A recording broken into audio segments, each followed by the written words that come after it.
Bonjour, c'est un plaisir de vous retrouver suite à la vidéo sur tout sur les reins que vous avez beaucoup apprécié et que vous avez beaucoup partagé, je vous en remercie.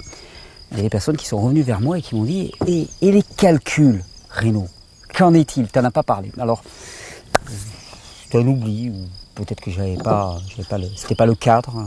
J'avais prévu d'en faire une après, en tout cas la voilà. Mais tout sur les calculs rénaux et surtout comment éviter d'avoir des calculs rénaux et comment s'en débarrasser.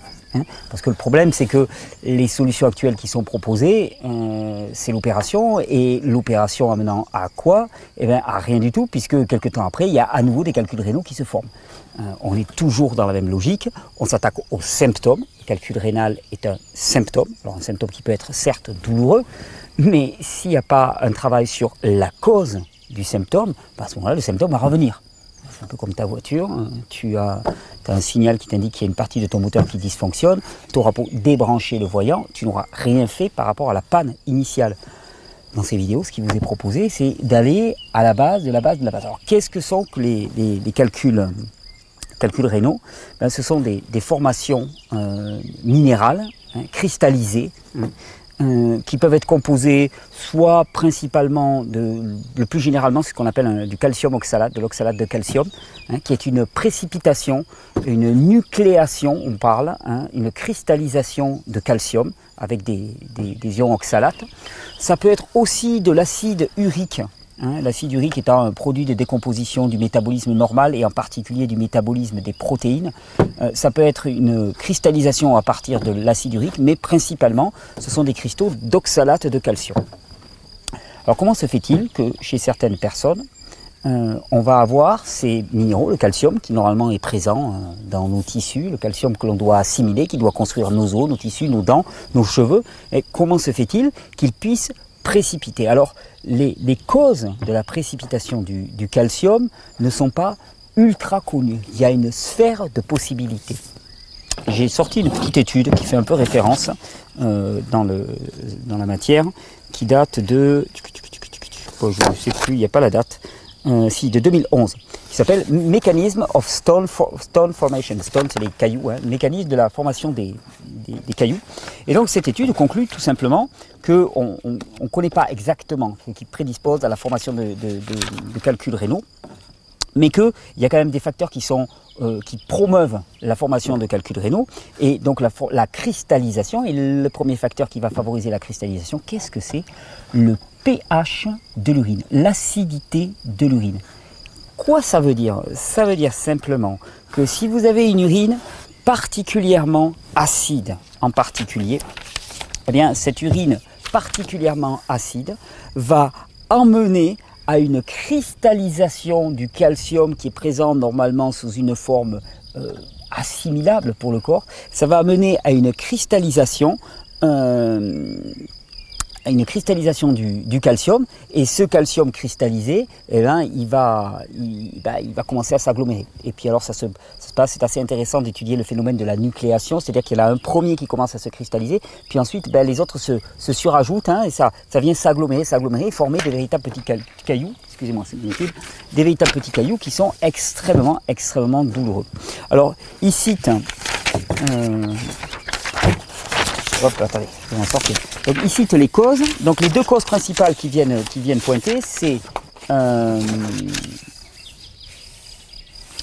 la présence en grande partie la présence en grande quantité d'acide urique. Acide urique, qu'est-ce que c'est? C'est ce produit de décomposition secondaire, particulièrement des protéines. Donc un régime hautement protéiné va conduire inexorablement à augmenter la quantité d'acide urique et donc favoriser la production de calculs au niveau des reins. La deuxième, c'est le pH de l'urine.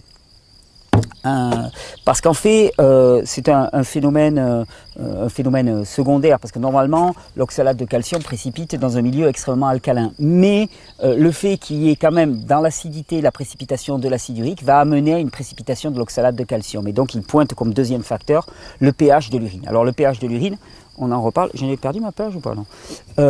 On en reparle comme on en parlait dans la vidéo sur les reins. Pourquoi est-ce que l'urine pourrait être acide? Simplement parce que notre corps produit des déchets en permanence. Plus on consomme, plus on produit de déchets. Ces déchets sont acides. Notre corps doit les traiter et les éliminer. pour les traiter, il a un système qu'on appelle le système lymphatique, hein, qui est fait de multiples petites vésicules qu'on appelle les ganglions lymphatiques, qui sont remplis de micro-organismes. Et ces micro-organismes, eh bien, ils traitent les déchets, ils diminuent leur acidité, donc ils augmentent leur pH, de manière à ce que les déchets à évacuer ne soient pas trop acides pour ne pas brûler les portes de sortie. Si le système est saturé pourquoi? Parce qu'il y a trop de travail. Il y a trop de travail, il n'y a pas assez d'ouvriers. C'est toujours pareil. Et bien, le travail, il est à moitié fait ou au quart fait. Et finalement, on se retrouve avec des déchets dont l'acidité n'a pas été diminuée, hein, qui sont encore restés très acides et qui se retrouvent au niveau des portes de sortie, particulièrement les reins, l'urètre et la vessie. Et à ce moment-là, eh bien, on a une urine qui est trop acide. Je vous avais dit, c'est normal que l'urine soit légèrement acide et qu'elle évacue des déchets parce qu'elle évacue des déchets. Par contre, si on commence à avoir un pH de 5, voire de 4,5 sur de l'urine, comme ça peut arriver, mais à ce moment-là, elle devient brûlante. Et une acidité chronique de l'urine liée à un système lymphatique qui est surchargé, ben ça va conduire à quoi? À un milieu, un terrain au niveau rénal, urètre et vessie qui va être acidifié. Cette acidification globale du terrain va favoriser la précipitation des ions calcium et la formation des ions oxalates, oxalates de calcium. D'ailleurs, la meilleure illustration de cela, c'est que la plupart du temps, des gens qui avaient des calculs rénaux à répétition, qui passent sur un régime contenant beaucoup plus de fruits et de légumes, beaucoup moins de produits transformés, acidifiants, beaucoup moins de produits animaux, mais qu'est-ce qui se passe? Ils n'ont plus de calculs rénaux. Tout simplement, ça s'arrête. Nous, on va voir tout à l'heure une petite recette pour même s'en débarrasser des calculs rénaux. Alors ensuite, quels sont les facteurs qui sont inhibiteurs de la formation de calculs rénaux? La première, c'est un pH relativement neutre au niveau de l'urine. C'est-à-dire une très légère acidité, ça va, mais pas plus que ça. Et c'est vraiment le facteur sur lequel on va pouvoir y jouer avec notre alimentation. Parce que si en permanence vous consommez une grande quantité d'éléments fortement minéralisés, automatiquement, eh bien, il va y avoir aussi des minéraux qui vont se retrouver en abondance dans votre urine. Parce que souvent, on ne fixe pas tout. Donc, votre urine va devenir même légèrement neutre, voire légèrement alcaline. Vous perdez un petit peu des minéraux parce que vous êtes en surcharge minérale. Oui, mais ce faisant, eh vous avez moins de chances moins de risques d'avoir des calculs minéraux qui sont formés. Quel est l'autre facteur inhibiteur? C'est la présence de magnésium en quantité. Puisque le magnésium et donc la plupart des minéraux, parce que des acidifiants, ce sont des inhibiteurs de la formation de cristaux d'oxalate de calcium. Donc au final, pourquoi est-ce qu'on a ce calcium qui précipite? Pourquoi est-ce que ces minéraux qui devraient normalement nous nourrir précipitent? Ils précipitent parce que le milieu est acide, parce que votre corps est acide. Pourquoi est-ce que vos tissus s'affaiblissent? Parce que votre corps est acide. Pourquoi est-ce que vos tissus se rigidifient? Parce que votre corps est acide et que la déminéralisation conduit à une rigidification. Pourquoi est-ce qu'on a des protéines qui se forment, qui sont rigides? Parce qu'il y a acidification. L'acidification transforme tous les tissus, les rigidifie, les sclérose, les amoindrit, les affaiblit. Tout ça, c'est la résultante de l'acidification. L'acidification est normale jusqu'à un certain point. C'est-à-dire que s'acidifier, c'est vivre. Vivre, c'est s'acidifier. Vivre, c'est consommer et c'est produire des déchets étant acides. Par contre, c'est juste une question de proportion et de capacité inhérente de l'individu à évacuer les déchets acides. Moins vous avez de capacité à évacuer les déchets acides, plus ils vont s'accumuler dans votre corps, plus vous allez vous acidifier et plus les conséquences de l'acidification, une d'entre elles étant la formation de calculs rénaux, vont devenir prégnantes pour vous. Alors vous allez me dire, mais alors pourquoi un tel fait des calculs rénaux, pourquoi l'autre a des problèmes d'ostéoporose? Ça, c'est une question de terrain. Mais la cause est la même. La manifestation symptomatique est différente selon les individus, mais au final, la cause des causes est la même, c'est la déminéralisation. Alors, j'ai voulu vous proposer aujourd'hui un petit jus pour répondre à cette déminéralisation, mais un petit jus qui va vraiment être orienté, direction, élimination des calculs rénaux. Et je pense que c'est valable pour tout le monde. Tout le monde aurait intérêt, une fois ou deux fois dans l'année, de se faire une petite cure d'élimination des calculs rénaux. En plus, ma cure d'élimination des calculs rénaux, elle va passer par des produits qui sont fortement diurétiques, c'est-à-dire qui favorisent l'élimination par les reins, parce qu'il faut bien comprendre que les reins sont des organes d'élimination. Quand les reins ont trop à faire et qui sont eux-mêmes congestionnés, engorgés, que la lymphe qui est censée nettoyer ces reins est complètement surchargée, alors les déchets commencent à s'accumuler dans les reins eux-mêmes. Ils n'assurent plus leur rôle de filtration. L'acidité des reins augmente et à ce moment-là, on a un terrain qui est propice à la formation de calculs rénaux. Alors, parmi les plantes diurétiques que j'ai sélectionnées, il y en a une qui a mon affection toute particulière. ma précieuse pastèque, ma jolie pastèque. Première pastèque, pas tout à fait en vérité, j'en ai goûté une le week-end dernier. Deuxième pastèque de la saison. Regardez-moi cette belle couleur. Et bien, la pastèque, particulièrement dans la peau de pastèque, dans la chair aussi, on ne va pas rater la chair. Dans la peau de pastèque, il y a énormément de minéraux. C'est extrêmement basifiant, alcalin, ça apporte énormément de minéraux. La peau de pastèque, ne perdez jamais la peau de pastèque, découpez-la en petits bouts, même si les fabricants d'extracteurs de jus maintenant ont mis que la peau de pastèque ne devait pas passer dans les extracteurs. Prenez vos responsabilités, coupez-la en petits bouts et passez-la dans les extracteurs. Ça les fait un peu forcer, mais franchement, les bénéfices que vous allez retirer de cette partie-là, qui avant était considérée comme un déchet, sont colossaux. C'est de la pure nutrition. La pastèque est diurétique, la pastèque est reminéralisante, la pastèque vraiment aide à ce que le corps nettoie toute la sphère rénale d'une manière incomparable. Une cure de pastèque, une cure de jus de pastèque, l'avantage du jus de pastèque c'est que vous mettez aussi la peau, c'est une véritable bénédiction pour le corps. Alors, en plus, ce qui est une bénédiction, c'est quand même, hein, tradition oblige, début de saison, attention tétier. Vous avez oublié le goût de la pastèque. Avec l'ananas, je crois que c'est vraiment le top. Allez, on va prendre ça, on va le garder. Garder la partie peau. Hein, je vais prendre la partie où il y a le plus de peau. Et donc, je vais mettre de la pastèque dans mon jus, parce que la pastèque, c'est le meilleur moyen de nettoyer la sphère rénale. Et qu'un jus de pastèque régulièrement, consommer de la pastèque en été, c'est le meilleur moyen de faire beaucoup de bien à ses reins. Alors ensuite, hop, je vais commencer à passer ma pastèque. Tiens. Les enfants avaient fait un lit d'amande. Alors, je commence à passer ma pastèque. Alors, avec la pastèque, qu'est-ce que j'ai choisi? En plus, la pastèque donne énormément de jus, c'est très satisfaisant. Avec la pastèque, j'ai choisi un bon bouquet de persil. Persil, hein, plante extraordinaire. Donc, quand il s'agit de tonifier la sphère rénale, hein, il y a plein de principes actifs que le corps va utiliser pour nettoyer, hein, la sphère rénale, extrêmement diurétique. C'est l'une des plantes majeures de la sphère rénale. Quand vous voulez éliminer les calculs rénaux, le jus de persil est juste incontournable. J'ai même entendu l'histoire, il y a quelqu'un qui m'avait témoigné dans un stage d'un de ses proches qui avait des calculs rénaux et qui s'était mis, je vais pas couper assez petit, qui s'était mis à boire pendant, je crois, 4 ou 5 jours, 40 centilitres de jus de persil par jour. Alors 40 centilitres de jus de persil, ça fait des gros bouquets, hein, parce que c'était du jus de persil pur. Eh bien en 4 ou 5 jours, plus aucun calcul rénaux, ils ont été littéralement dissous par les principes actifs qu'il pouvait y avoir dans le persil. Alors, le persil a un seul inconvénient. Il y a des jeux de lumière là avec les nuages, j'espère que ce ne sera pas trop handicapant pour la vidéo. Mais bon, on ne fait pas en studio, on le fait à l'extérieur, donc j'espère que la caméra va compenser. Le persil a un seul inconvénient, c'est qu'il est fortement fluidifiant sanguin. Donc les personnes qui ont un sang qui est déjà trop fluide, bon, il faudra qu'ils se tournent vers d'autres produits de mon jus. Mais enfin, globalement, là, pour la plupart des gens, un petit peu de persil de temps en temps dans les jus, c'est le meilleur moyen de s'assurer qu'il n'y ait pas de formation de calculs rénaux. Donc là, je vais en mettre, hop. En plus, avec la pastèque, ça passe tout seul. Alors, on est dans les plantes excellentes pour la sphère rénale. Eh ben, j'allais pas oublier ma très chère ortie, hein, particulièrement indiquée, sphère rénale, surrénalienne, sphère hormonale, globale, sphère endocrinienne. L'ortie, on la trouve à tous les niveaux. Un petit peu de gingembre pour tonifier tout ça. Ça, c'est pour le goût, pour le plaisir. Pour le plaisir, non. Pour le plaisir. Voilà, un petit bout de pastèque aussi. Et puis ensuite, qu'est-ce que je vais ajouter? Alors attendez, je mets les tiges de persil, il ne faut pas les perdre. Vous voyez que finalement, les extracteurs verticaux, même avec les fibres, ils s'en sortent très bien. Et ensuite, je vais mettre un petit peu de concombre.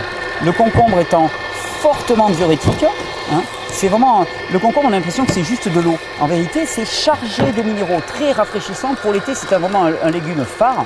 Et que ce soit en salade, que ce soit à la croque comme ça, ou que ce soit en jus, c'est vraiment un incontournable de l'été, qui lui aussi va tonifier la sphère rénale d'une manière incomparable. Bon, mais avec tout ça, j'ai un jus qui est juste... juste fabuleux. C'est ça qui est bon. Enfin, quand il s'agit de nourrir la maladie, ben on te donne des médicaments qui sont gelés, qui sont dégueulasses, qui n'ont pas de goût. Quand il s'agit de nourrir ta santé, ben on te dit de t'orienter vers des fruits et des légumes qui sont juste absolument délicieux. Et c'est vrai, on nous a lobotomisé au point de penser que les questions de santé sont des questions de compétences acquises au cours d'années et d'années d'études, que les compétences en termes de traitement de la maladie demandent des traitements lourds, qui sont désagréables, qui sont douloureux, et ainsi de suite. Mais c'est faux. La santé, c'est agréable. L'humain est fait pour la santé. L'humain est designé pour la santé d'une certaine manière, on pourrait dire. Nous sommes créés pour nous régénérer. C'est notre fonction propre. Et ce qui est bon pour l'humain crée du plaisir. On va faire toute une série de vidéos sur le plaisir, la notion du plaisir, la perversion du plaisir, les addictions alimentaires. Je pense en juin, sinon au plus tard en... Voilà, ça commence à être plein. Sinon au plus tard à la rentrée de septembre. Mais ce plaisir-là vient qualifier, vient connoter une action qui est juste et qui est bonne pour le corps humain. Quand vous faites des jus, vous vous régalez. Quand vous mangez des fruits et des légumes, vous vous régalez. Pourquoi? Parce que c'est bon pour le corps et que ça vient acter cela. Alors que quand vous faites un traitement qui est lourd, que vous perdez vos cheveux, vos dents à cause d'une chimiothérapie, mais vos détecteurs devraient vous dire pas bon ça, pas bon. On ne peut pas prétendre soigner quelqu'un avec des traitements qui sont aussi durs pour le corps. Il n'y a pas de soin là-dedans. Là-dedans, il y a du soin. Allez. Mon petit jus est prêt. C'est bien, ça mélange tout. Hop là. Hop. Bien vert. Oh, qu'est-ce qu'il est doux. Ah, puis retrouver la pastèque. T'as un petit côté sucré, ça reste un jus très très vert. Délicieux. Ça adoucit le goût du persil. Là, quand on n'est pas habitué au persil, il faut commencer tout doux au niveau des quantités pour que le goût ne soit pas trop fort. J'avais amené aussi quelques plantes pour faire un truc un peu le plus global possible, en plus des jus, pour aider vraiment. Alors il y a obligatoirement le mélange Réno 1 et Réno 2 en cas de formation de calcul rénaux. Je recommande Réno 2 qui a vraiment sur la sphère rénale va être extrêmement puissant pour drainer toute la sphère rénale. Réno 1 c'est plus une utilisation quotidienne régulière mais qui est très très favorable. J'avais amené le mélange pure élimination aussi, incontournable. C'est un best-seller paraît-il, mais à juste titre. C'est vraiment le produit qui va jouer sur toute la sphère émonctorielle, ça va jouer sur la sphère lymphatique aussi, ça fait tout bouger, ça remet de la circulation, ça remet de la vie dans ce corps, ça recommence à relancer tout ce qui était figé en stagnation, là où il y avait de l'acidité, ça flush tout ça, ça renvoie vers les émonctoires, et enfin on va pouvoir commencer à avoir de la circulation, parce que c'est toute cette lymphe qui est stagnante, et comme la lymphe est stagnante, j'avais apporté aussi le mélange Lympho 1, qui suffit largement. Si vous avez déjà des reins qui sont un peu faiblards, que vous avez formation de calcul rénaux, c'est pas la peine de passer à Lympho 2 parce que le système lymphatique, il faut bien qu'il se draine dans les émonctoires. Alors si vous poussez, que vous avez des émonctoires qui ne fonctionnent pas, ça va pas marcher. Donc Lympho 1 suffit largement. Lympho 1, Réno 2, pure élimination, avec des jus contenant du persil, de la pastèque, de l'ortie. Là, vous avez votre meilleur outil. Je dirais pas arme, vous avez votre meilleur outil pour répondre directement à la problématique numéro 1 des gens qui forment des calculs rénaux, c'est l'acidification du milieu rénal. Alors du milieu interne général, mais du milieu rénal en particulier. J'espère qu'au travers de ces vidéos, vous aurez reçu des informations pour être responsable de votre santé, responsable de vos choix. Arrêtez d'avoir un comportement irresponsable qui fait que finalement on ne veut pas assumer nos erreurs, on a fait des erreurs, on s'est trompé parce qu'on n'avait pas le savoir. Maintenant qu'on l'a, on peut agir autrement. Et c'est toute cette capacité à reprendre sa santé en main que j'essaie de vous passer au travers de ces vidéos. C'est pour ça que ça me crée de la joie. Je suis joyeux de partager cela. Je vous souhaite une bonne régénération. Je vous rappelle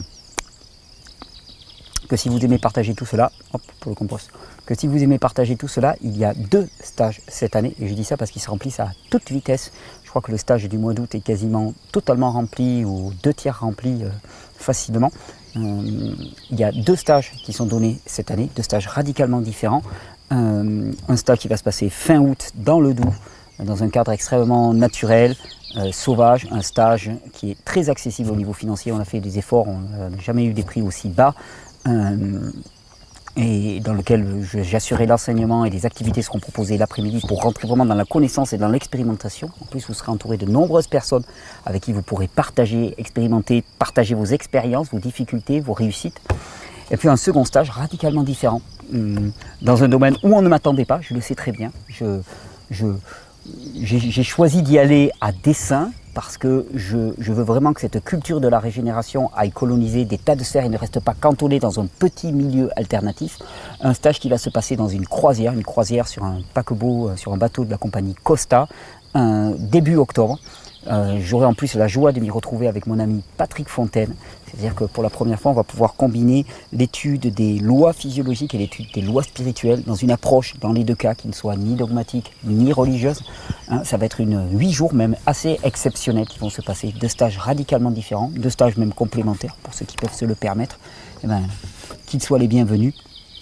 Pour ceux qui n'ont pas le loisir, n'ont pas les moyens, il y a les formations en vidéo où il y a toutes ces vidéos gratuites. Il y en a plus de 1000, maintenant il y a 1000 et quelques vidéos gratuites qui vous attendent pour que vous puissiez reprendre votre santé en main, réellement.